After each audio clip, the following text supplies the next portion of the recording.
Hey, good afternoon, everybody. Hopefully we are ready to go. Vice Mayor, are you ready to roll this afternoon?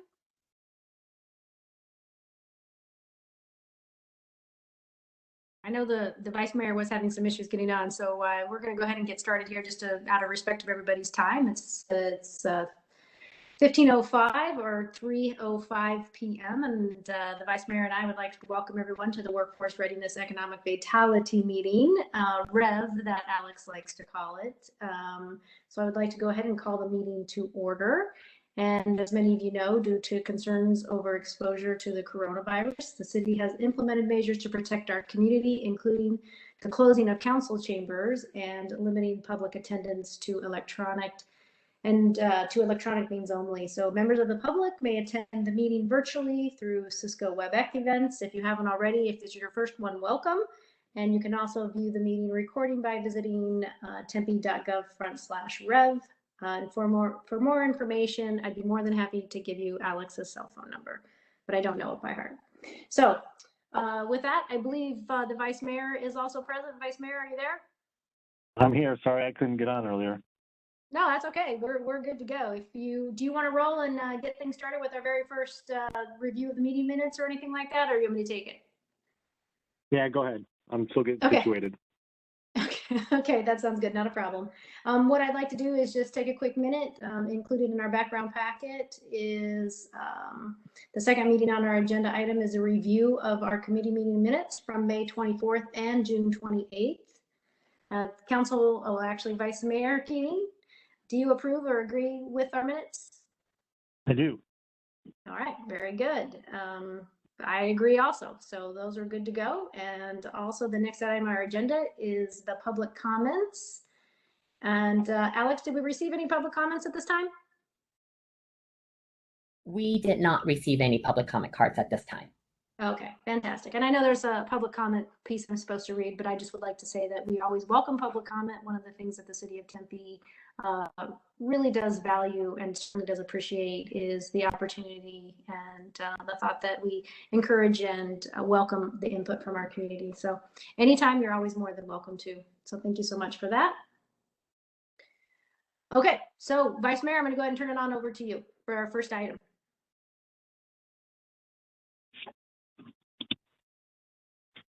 Thank you, Councilmember Nat Savage. All right, moving to section 4, the current items and updates. Item A1 is Tempe Pre, and I want to call on Marie Raymond and Allison Burke to give us a presentation. But before I do that, I just want to give a brief history of Tempe Pre. It was established by a working group in 2017 with council members David Shapiro, Lauren Kuby, and Joel Navarro. Once David Shapiro moved on to bigger and better things, I took over that working group, and we made some changes to the program, but we ended up, it's still here today, and I'm very proud of it. So Tempe Pre is a high-quality full-day preschool program open to families who live and work in Tempe. And with that, let's get an update on where we are.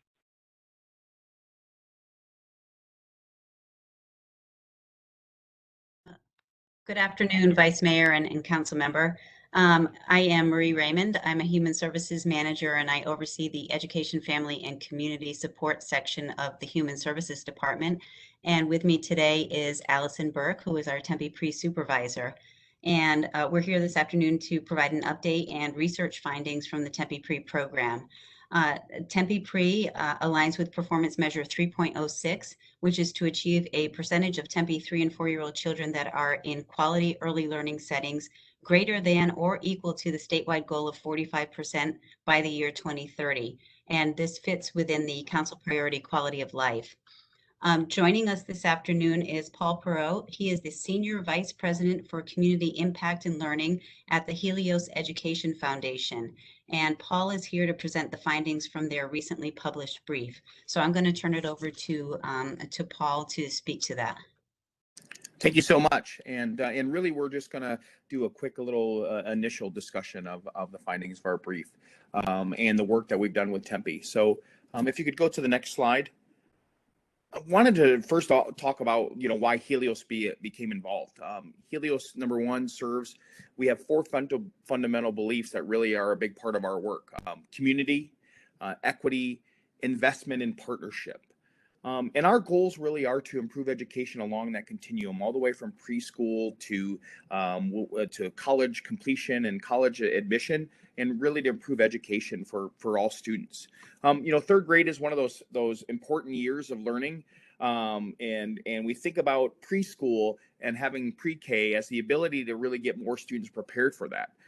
We know so much that if students are not prepared by the end of third grade going in the fourth, that we have serious challenges to them actually making it and completing school, and not even dropping out. So, we want to get students ready to and be prepared to read to learn at the end of third grade. And all of that starts with what happens in those early years. That knowledge and Helios beliefs led us to really partner with this work in a way that we don't normally partner with. We came in and we partnered with the city of Tempe and all of the other partners, really just to fund the research, to understand if we were having the impacts that we hope that we're having. One of the things that you won't see on the next slide is any kind of discussion around what participants and families and teachers all think, because we just really couldn't say much more than positive things. All of the people that our evaluation team has interviewed, spoken with, really have nothing but high remarks to say around Tempe Pre and the work that it's done. And you really have to really applaud it, especially when you think that we've been through a lot of challenges because of the pandemic. Today, I just wanted to highlight some of the initial findings that we have. And if we can go to the next slide, some of the really key things. Now, we're being set up this year to really understand from a causal kind of area whether we're having the impacts that we're hoping. But our early analysis, by looking at a quasi-experimental study and other things, are showing really positive benefits. And here are the three that I just want to make sure that all of the council members know. Number one, that full year Tempe pre-students were more prepared in cognitive areas, especially math and physical domains. And it really shows that dosage matters, because those students that have started halfway in compared to those students that were there for a full year, they had higher scores, really showing that, it's not just jumping in at any time. It's actually having what we would call the Tempe pre-intervention from the beginning. Another finding that we've already been able to see from our quasi-experimental study is at the beginning of kindergarten, former Tempe children had higher scores on dibbles and overall literacy and letter naming fluency compared to similar children who did not attend preschool. And that may seem like that's not a humongous finding, but it really is, because you have to also remember that a number of the students that are in Tempe Pre are students that were 200% below the poverty line. And so we have a lot of students that come from poorer backgrounds and haven't had the opportunities. And so, them actually having higher scores of similar students who did not shows, again, the effectiveness of what we're seeing around Tempe Pre. And then finally, children who attended Tempe Pre performed similarly to children who attended other preschool programs. And so we're seeing that consistently. Now we're kind of moving into that next stage to see, if we can judge causation a little bit more over this next year with a cohort of students. But everything we're really seeing shows those positive attributes of Tempe Pre and what it's doing for the students in Arizona, and more importantly, in Tempe. So with that, I will stop in case there's any other kind of questions, or turn it back over to you, Marie. Yeah, thank you, Paul. We are so appreciative for all the support that Helios has provided us for research and evaluation. I'm actually going to turn it back over to Allie, and she's going to continue with our presentation. Excellent, thank you. Good afternoon. As the newest member to the Tempe Pre team, I'm delighted to share my observations with you today. I want to start by thanking Helios for indicating that community, equity, investment, and partnership in tangent with dosage moves the needle for our young learners. So it's great to hear that our Tempe Pre students are exiting the program prepared for kindergarten, which is our overall goal.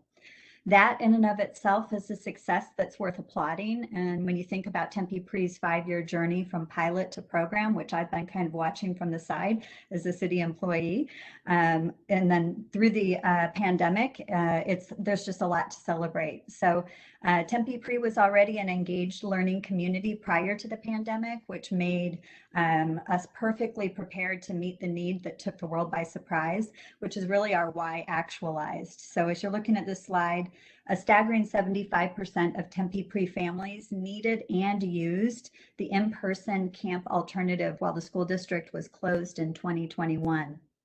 68% of our student population is ethnically diverse, and 91% of Tempe Pre families receive free or partial tuition assistance based on income eligibility. And with extended care provided by KidZone, our learning community gives caregivers the economic stability and the gift of time, really, to be able to go out and find that job, to go to work, to go to school, to take care of themselves, and during the pandemic, oftentimes to take care of others.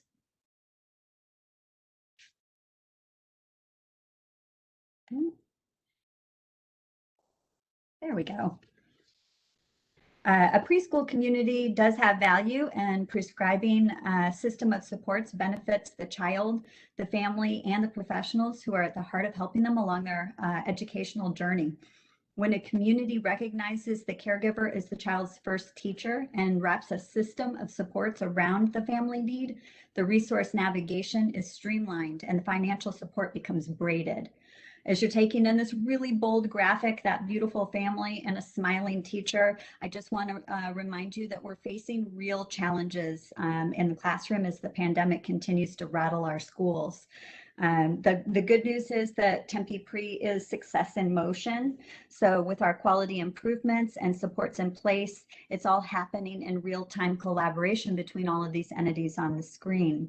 So the child and the family are at the center of the Tempe Pre program, and they're represented in this graphic by the polka dot circle that shows how Tempe Pre acts as a portal to the system of supports for them. So brace yourself, this is going to be a whole lot of information about what each of these entities does for the program. So as you've already heard from Helios, we have research that's being conducted by Helios Education Foundation, NORC at the University of Chicago, First Things First, and Harder and Company. And these studies are focused on program implementation, our quality practices, and child outcomes.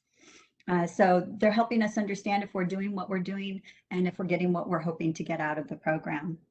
Quality First over there, kind of sideways and green to the right, is a statewide program, and it's Arizona's star rating system that helps families identify quality early education programs. For us, they're also providing support to our teachers, and that support includes coming into our classroom with regular coaching, and then making sure that our objective assessment measures are related to quality standards. So they help us with our evaluation and support of our teachers. DES, childcare subsidies provide childcare assistance to eligible families. And this is new to us. It helps our families offset a portion of their childcare costs. And this financial support is allowing families better access to programs like Tempe Pre. It's also helping Tempe Pre stretch our investment, which we've witnessed KidZone do now for several years with a great deal of success. Head Start is funded by the federal government and provides 20 seats to low-income families within the Tempe Pre program. Again, that's helping us stretch the city investment. And the children in these seats have added access to evaluations for learning and physical delays and disabilities. They're given free vision, speech, and learning and hearing tests, as well as dental checkups. And if it's determined that a child needs therapy, Head Start actually sets up that needed service. So our Tempe Pre teachers are actually really excited about all these additional services that are available to their students. And I do have a quote that I might share at a later time with you from one of our teachers who's super excited about it. The City of Tempe provides implementation and financial support to the Tempe Pre program through our Human Services Department.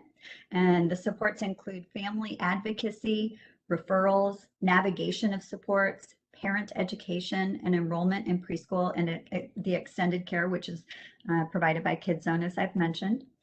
The Tempe Pre-licensure is now under KidZone, which is also a huge cost savings for our program to combine and collaborate within our city using resources. And then the city also provides funds for the teaching staff and materials, professional development, and assistance to classroom staff in the areas of curriculum and child assessment. So the school district then provides support in terms of the administrative practices and oversight. the facility and the property management, school calendars, and then we also work directly with a GETS principal who supports the Tempe pre-program and helps us communicate with principals and our classroom teaching teams. So that's my counterpart. Each classroom is staffed by a certified teacher and then also an instructional assistant, and there is a limit of 18 children, so our ratio is 1 to 9.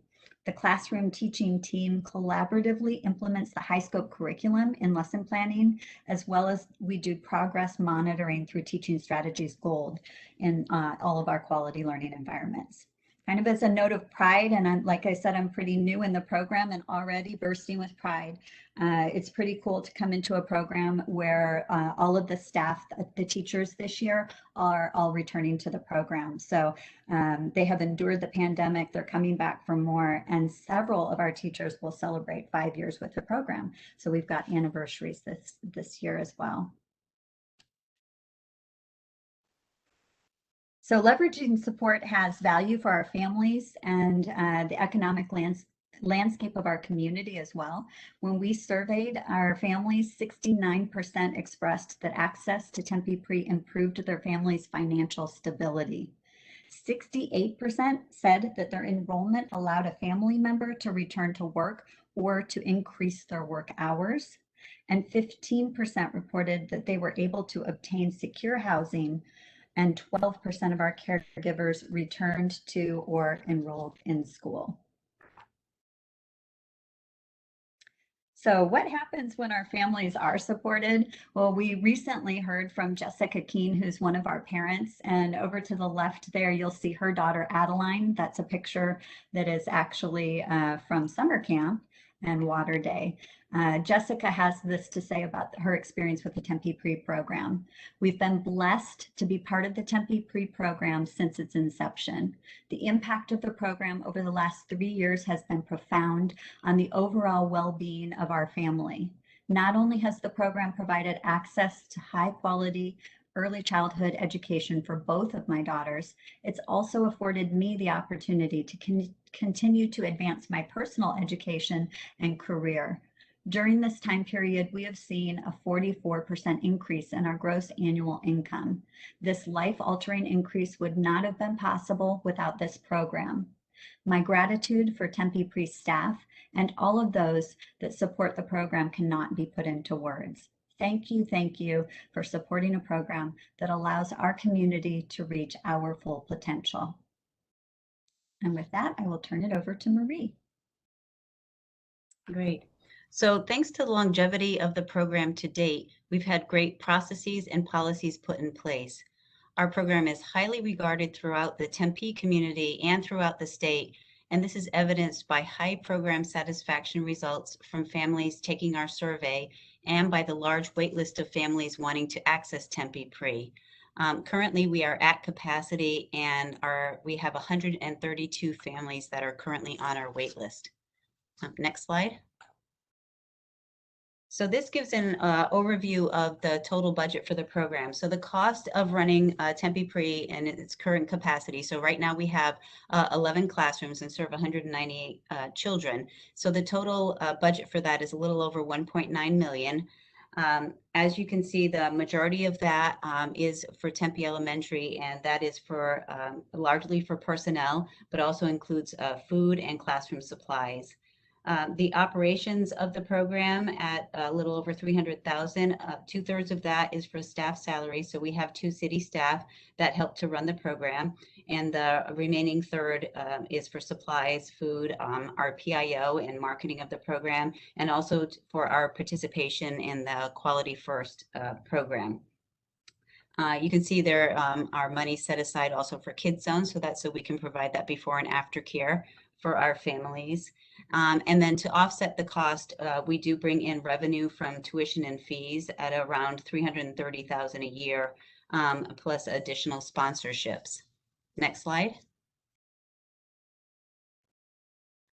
So we're really working hard to preserve the success of Tempe Pre through braiding and blending funding.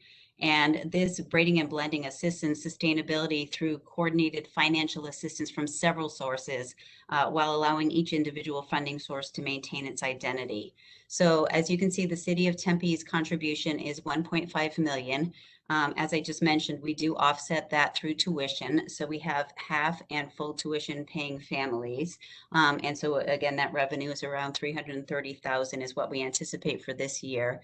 Our collaboration with Maricopa County Head Start, they fund up to 20 children in our program. And so that is up to around 133,000 for the year from that collaboration. In addition, we've now positioned ourselves to accept Department of Economic Security child care subsidies, so that will further add revenue to the program and offset our costs. And then the Tempe Elementary School District provides substantial in-kind support for the program, specifically with facilities, custodial staff, HR processes by recruiting and hiring the teachers for the program, and then supporting those teachers. And additionally, within the city and within the Human Services Department, as Ali mentioned before, we collaborate with KidZone on licensing the program, on getting the message out to our families about applying for and qualifying for those DES childcare subsidies, getting support from the PIO staff, and administrative tasks such as program registration and applying for any available COVID relief or grant funding. Next slide. So since the beginning of the program, we've received grants and donations to help augment the budget. As you can see on the right-hand side, we've actually received over $2 million of philanthropic and community support to fund research and evaluation. And as you heard already from Paul's presentation on the Helios brief, they were extraordinarily generous in their funding of this research and evaluation study. And in addition to that, First Things First also funded a research and evaluation study of the Quality First program as it relates to the success of our Tempe Pre. The Virginia G. Piper Charitable Trust supported us for initial startup costs and our initial Quality First participation, as well as teacher professional development and training. So that was a little over $500,000 in the beginning. And then the Jerry Brock Foundation donated $10,000 to Tempe Pre in 2017 to assist in program development. And then recently we've received Arizona Community Foundation and Garcia Family Foundation supports, and those monies have supported tuition and fees as well as professional development for our teachers. Next slide. So in order to continue to maintain the quality program that we as a city have invested in for the past 5 years, and based on the past recommendations from the former Tempe Pre work group, we're bringing forward 3 recommendations. The first would be a sustained level funding through the general fund. The second would be to bring the program back to its pre-COVID capacity, where it was 20 classrooms, but this would be at an increased cost of approximately $3.2 million annually. And the third would be to return to the question of a potential tax referral to provide a dedicated funding mechanism. This was a Tempe Pre work group recommendation that was presented at the January 21st, 2020 work study session. And so at this time, I turn it back over to council members and look to you for your feedback and comments.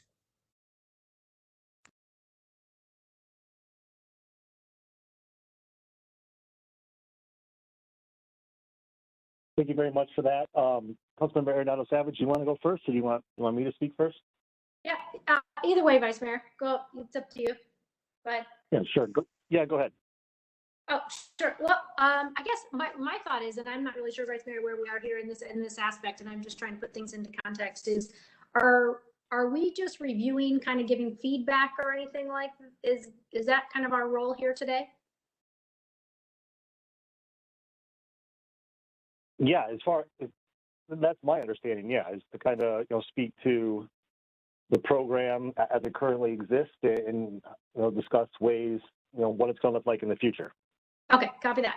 Yeah, because I have to really admit, I mean, I went through the thing, through the presentation before today, and I also had a conversation with Alex just a little bit to kind of voice some of my thoughts. So I just really wasn't prepared to, one, approve any type of recommendation at this time, just because I feel like this is just a really good base discussion. And I think what I'm learning a lot as we go along too, but still at the same time, looking through these slides, they're very vague.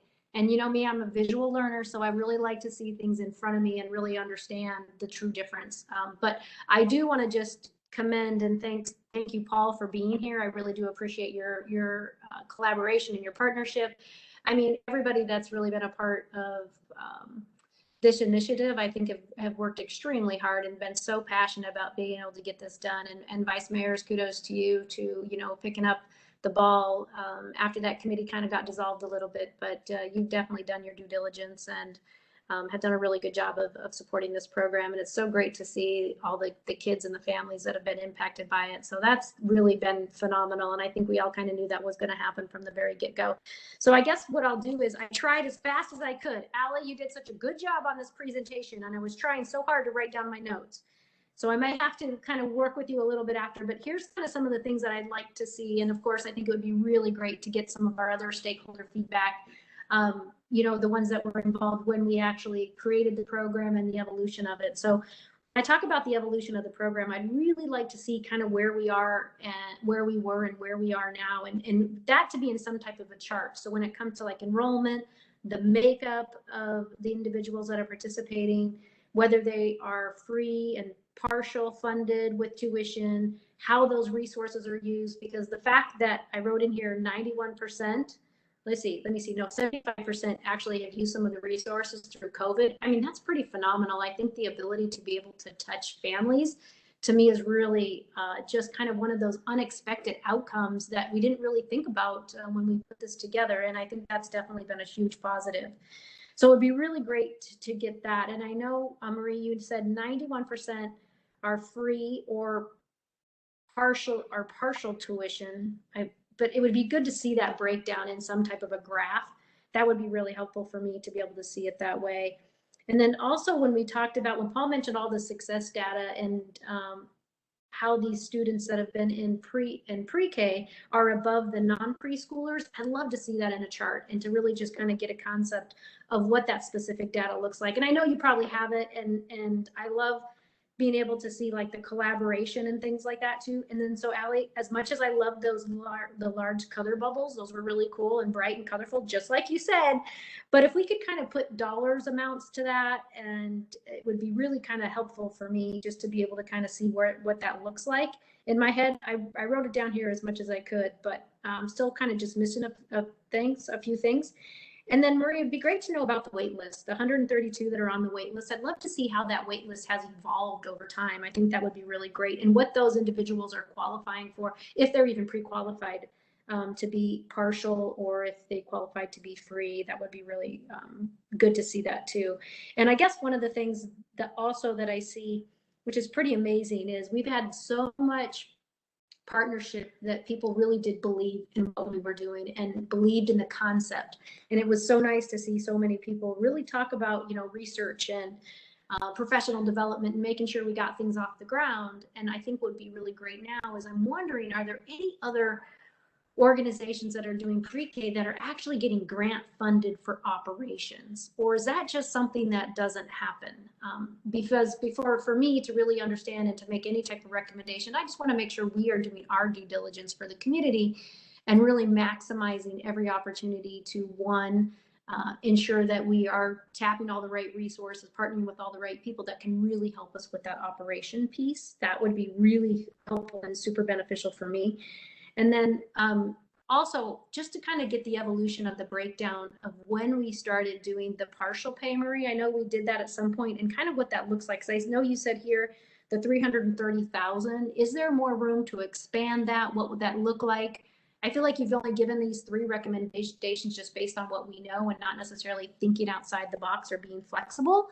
So, you know, my thought process is, you know, let's think outside the box. We have a little bit of time. Let's make sure we get it right. And that we are doing our due diligence to ensure that we're making this program the best that it can be, and that we are showing everybody, whether it's the council, whether it's the community, whether it's all the people that support it, or maybe the naysayers, for that matter, that there is a value, and that we have really tapped all the different types of resources to ensure that what we have is the best program that we can possibly put forward, based on ensuring that we are maximizing all of our partnerships and all our collaboration efforts. So that's my 2 cents, Mayor. Vice Mayor, I know it was kind of a lot, and I'm happy to, check with Marie after that. Like I said, I did my best to write down my notes to get my thoughts together. So hopefully that's helpful. Thank you. Thank you very much, Councilmember Nat Savage. I actually, I want to echo a lot of what she said. First, I just want to say that I'm incredibly proud of this program and the staff that has had the tough job of implementing it and keeping it alive, particularly during the pandemic. It looked like, there's been several times in the last 4 or 5 years where Tempe Pre was kind of on the chopping block and it could have gone either way. So I'm proud of the council for continuing to fund this very valuable program. I think it's one of those things that, even the original people that were against it, for plenty of legitimate reasons, now kind of see it. Look, this is a valuable program. I mean, it's the data alone speaks volumes about how not only does it help the children, but it helps the families, and it's helping lift people out of poverty. And you saw that they're working more hours, or they're securing housing, they're going back to school. So the benefits to this program reach not only the children, but the families in the larger community. So I'm particularly proud of that.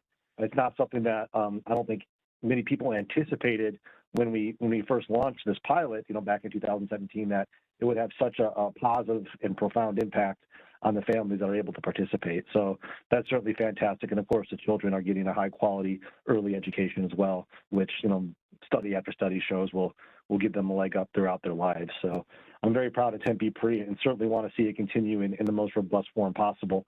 I do certainly agree with you that we need more data here to really be able to make a strong recommendation. All the things you pointed out are certainly very valuable. Something I would like to see in addition to what you've mentioned is, say we do the tax, what does that look like? How much is the minimum amount we could do a tax? How much money would that raise? How much would a full program cost? If I remember correctly from previous working group discussions, I think a full program is going to be about $6 million a year, whereas, a 0.1% sales tax, which I believe is the minimum we could do. I'm not sure on that, but I have some memory in my head that was the minimum that we could do. It would raise probably $8 to $10 million a year. So where does that extra money go? Does that go back into childhood programs? Does it go to things like Career Connect? Is it a cradle to career type tax that we're asking for? But to your point of, are there additional grants we could get for operations, additional grants we could get to expand the reach of the program to the families that are on the waiting list, so that we may not have to do something like that? I certainly think that is well worth looking into. What I would like to see happen moving forward from here is collect the data that you've asked for, that I'm asking for. Look at the 3 options that they've given us. That's maintaining the current funding level, going to pre-COVID funding level, and then the ballot initiative as well. And let us know what do each of those look like as far as demand for the program, the number of children we're going to be able to serve, the breakdown of those children.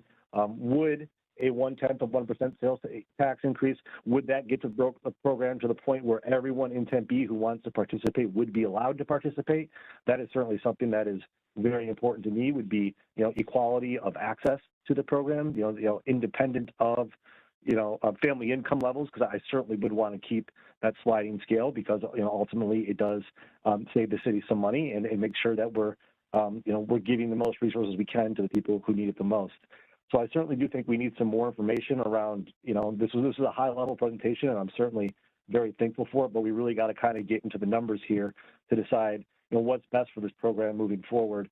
But again, ultimately, I would like to see some sort of expansion that would be able to include anyone in Tempe who wants to participate, particularly after we see, just the overwhelming economic and social benefits of the program. So that'd be my ask of staff, is to collect the data and bring us, we have a menu here, but now show us what it looks like. If we did say we want to keep the COVID levels, or we want to go back to pre-COVID levels, or we want to do the tax, what does that look like for the city as far as the money required, the number of people served? And again, if we do go down that tax road, I do think there would be extra revenues from that tax that wouldn't go into the program. So we need to decide, what we're going to do with those. So all those are things that I would want to be able to, that I would want to have in front of me before making a full recommendation to our colleagues. That's all I have to say on that. I agree with you, Vice Mayor. That was a good call in regards to just giving some more specifics of those recommendations. So, and this sliding scale, I agree with you on that also. Just for backup. Great. Yes, thanks. So, Marie, Allison, do you have any questions for us? Is the direction clear? Is there something that is unclear to you? And is there anything you need from us to go forth and bring back the requested information? This is Marie. No, I've taken notes on what you've requested, and so we're happy to get that information together and then share it back with you. So thank you so much for your feedback, and really appreciate that, and happy to gather the information for you. Thank you, Marie. Do you have any idea of how long that will take you to do? I mean, not trying to rush you, but I would just so for my own knowledge, so I can be prepared to address this again in the future. I do not off the top of my head. I know this is all information that we do have on hand. It's just a matter of gathering it together and being able to graph it and chart it for you. Okay, thank you very much.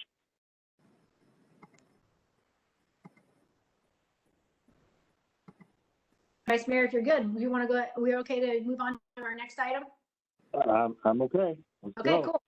I'm going to take it then. So all right. As you can see on the agenda under our next item under section 4A2 is workforce development programs.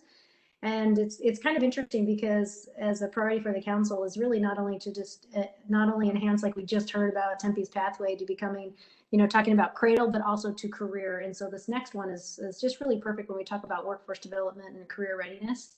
So we are very lucky to have Alex Chin to provide us with a presentation on what we are currently doing and things that we would like to expand on. And I do believe that we do have individuals from Human Services and also from Economic Development. Obviously they were just on, and then I thought I saw Jill Bushbacher from Economic Development. So if you need backup there, Alex, it looks like you've got the right people. So with that, I'm going to go ahead and turn it over to you. Thank you. Thank you, Council Member, and good afternoon, co-chairs. For the record, my name is Alex Chin, Council Aide to the Mayor and Council staff. I do like to thank the opportunity to research and present to you this presentation about workforce development programs with the City of Tempe. Upon the request, I felt that it was more appropriate for me to start this presentation as workforce development is a multi-departmental effort. With the limited time that we have here today, I will be providing a quick overview of the programs, highlighting a few specific programs to your attention, and then offer some gaps or considerations for your feedback. I do anticipate a series of these workforce development presentations. I will be coming back in the future meetings with additional program report outs. And as you had mentioned, Council Member, city staff are present in the audience if there are specific questions about a certain program that I won't be able to answer. As I mentioned, workforce development is a multi-departmental effort. This slide is a quick overview of all of the various workforce programs and partnerships organized from cradle to career and by departments. This is only a quick snapshot. I am anticipating that there are additional programs that could be added to this chart as well as to continually build it. I am going to highlight a few of the programs to bring to your attention. You just received an update on Tempe Pre, so I will be reporting out on the Tempe Best program, Strategic Management Intern Program, and Arizona at Work. The Tempe BEST program began in October 2018, and thanks to a 3-year grant from the Arizona Developmental Disabilities Planning Council, this program aims to employ individuals 18 and older with developmental disabilities with the city of Tempe. In March of 2019, the city of Tempe became the first employment-first city in Arizona. I am happy to report that in the current year 3, we have served 5 individuals who are either employed with the city of Tempe or sought employment with city of Tempe and have received job search support. Since the program's inception, over 175 city employees have been trained on disability awareness, workplace accommodations, and creating a supportive environment for workers with developmental disabilities. A quick shout out to Max Reiser, Tempe BEST program coordinator. He recently was featured on ABC 15 promoting the BEST program along with the city of Tempe. The Office of Strategic Management and Diversity hosted its first wave of the Strategic Management Internship Program from fall of 2018 to fall of 2019. This program aimed to provide academic and vocational expertise to specific projects that supported the City Council's strategic priorities and performance measures.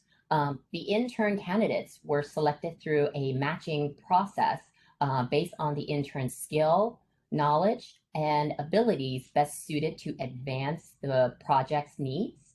The interns were paid an hourly stipend with a maximum of 19.5 hours during the 12-week program. 19.5 hours per week. I just want to clarify that. There were 45 interns that completed the program, and this was Tempe's first centralized program.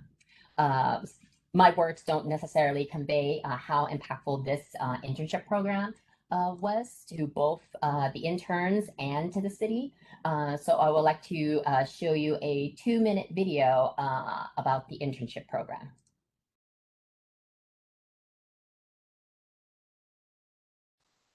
So hi there, I'm Alexandra Moody, and I am the Strategic Management Intern for Disability Social Inclusion. Hello everyone, I'm Kendall Kunak, and I was the Strategic Management Performance Portal Intern, mostly doing a lot of quality assurance and quality control.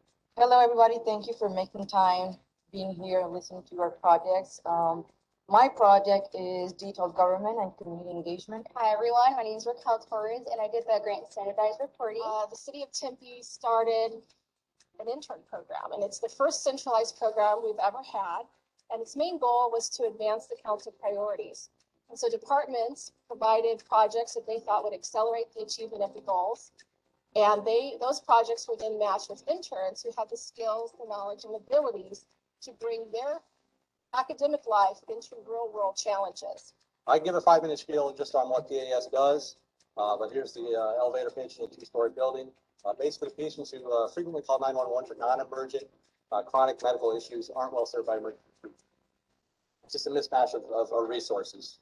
So PAS takes referrals from fire crews and others, assesses the patient's needs, and refers them to the relevant and appropriate community resources. How I would like to leverage my internship, I think research and analysis skills, that's always beneficial no matter where you go. And I'm a member of a few organizations as it is, so I would like to use this experience to tell them about what I've learned and see where that takes me as well. This is a Tempe overlay of the Light Rail Transit District.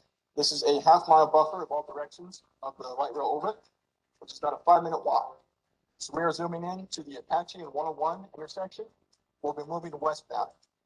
So you'll still be seeing some green buildings pop up here in a second. All these green buildings mark future development.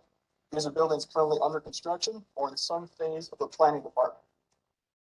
Other cities aren't doing this. Other cities aren't looking at their social inclusion and saying that we need to measure this to hold cities accountable for how they're working with people with disabilities. So with creating the metrics, we're creating a measurement that Tempe can follow year after year to make sure that they're being held accountable for that.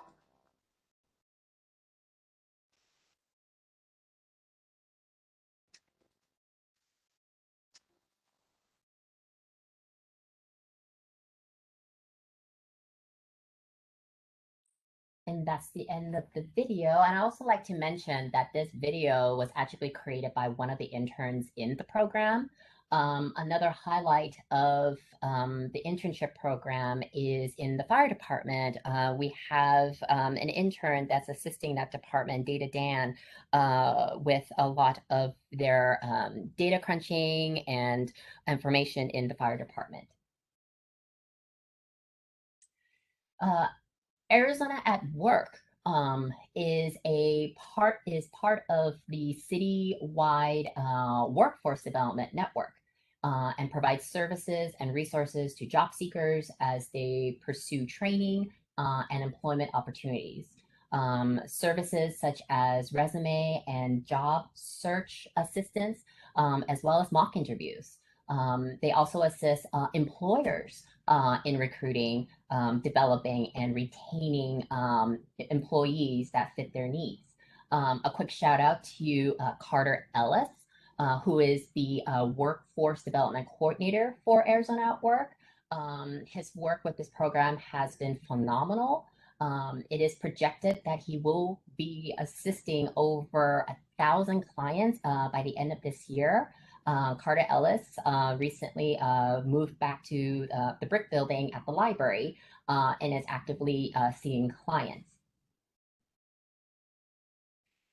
So coming to a home stretch, a few things that I had noticed while I was researching the various workforce programs is that the city of Tempe does not have a centralized landing page of all of the available programs and resources.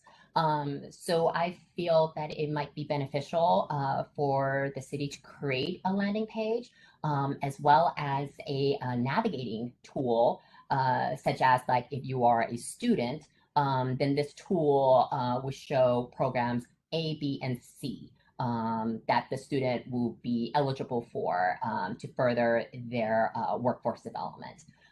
We have so many programs and they're a little bit scattered throughout our websites. So I think that having a centralized page would be very helpful for our residents. While I was also researching, everything I was doing was strictly online. And while we do have program coordinators like Carter and Max, I feel that if we designate a point person or a navigator within the city of Tempe, they can further assist somebody when it comes to workforce development inquiries. The report out of the internship program, presently that program has paused due to funding. So perhaps we could consider reviving the program for the future, specifically submitting a supplemental request for the upcoming budget process. And then lastly, the city, as our PIOs are doing an amazing job. So I feel that if we can keep continuing to increase awareness through outreach or promotions of all of these programs, that would benefit the workforce development.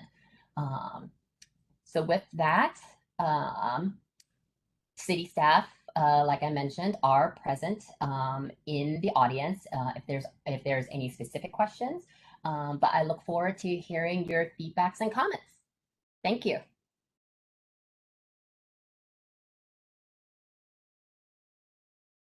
Vice Mayor, you got anything you'd like to comment on? Not really. I really appreciate the presentation from Alex. I certainly agree with his recommendations. I do think it's important to have a central hub for these types of programs. I know that this is something that you've spent a lot of time working on, and I certainly am proud of what the city does as far as workforce development goes for not only our youth but our adults in the city.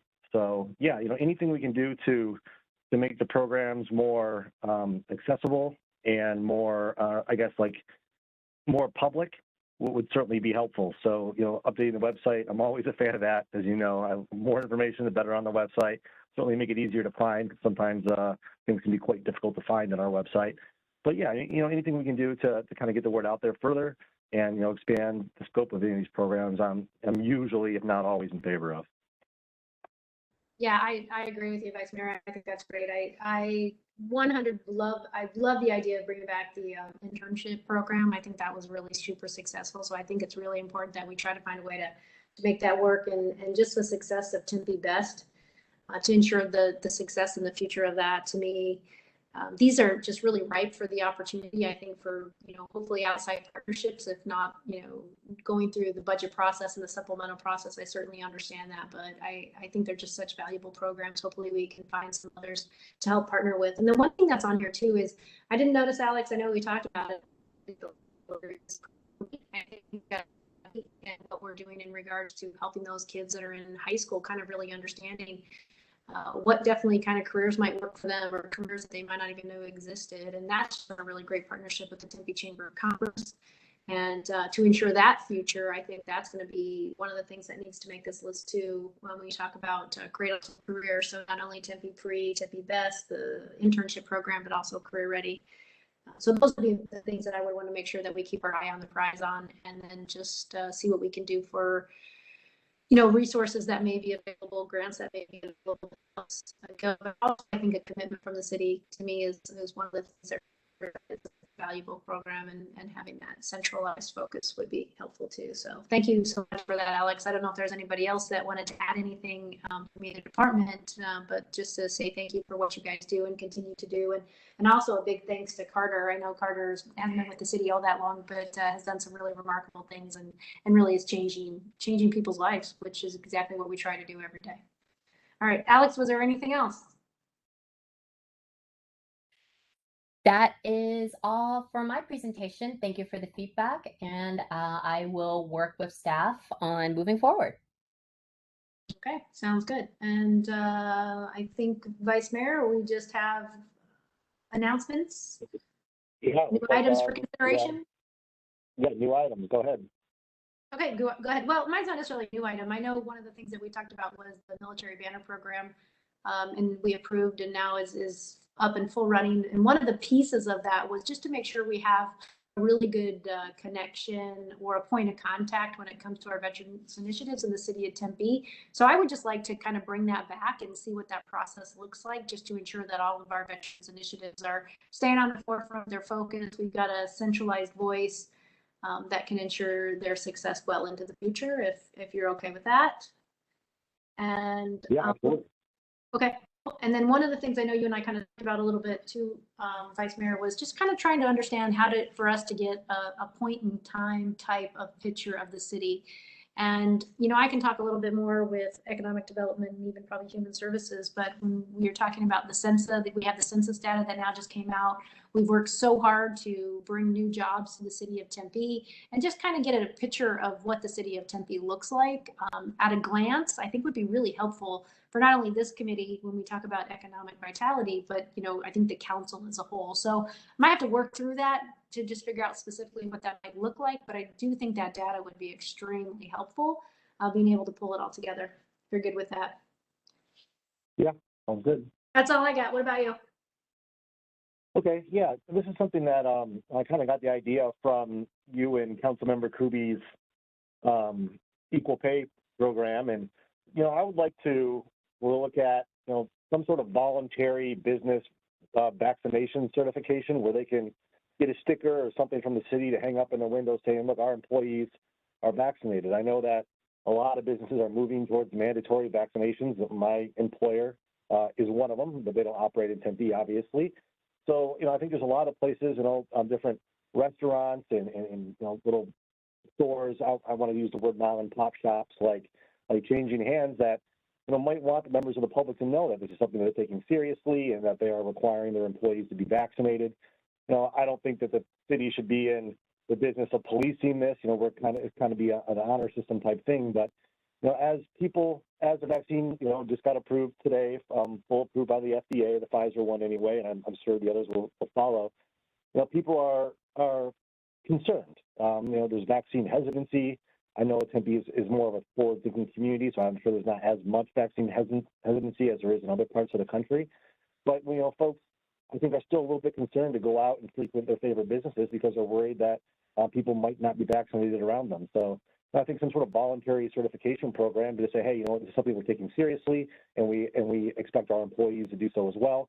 Might give them a little bit of, make them feel a little bit better about, going out and purchasing products or eating at their favorite restaurant in Tempe. So that's something I would like to have us do as a city. What are your thoughts on that? Definitely curious to see what that could look like for sure. Let's have that conversation for sure. Awesome. Cool. Well, with that, then, do you have any other announcements? I do not. Hey, I don't either. So looks like our next meeting will be, I know. Our next meeting will be Monday, September 27th, 2021 at 3 p.m. Same time, same channel. And with that, we are adjourned. All right. Thank you, Vice Mayor. Thank you, everybody, for being here. Thank you. Thank Bye. you.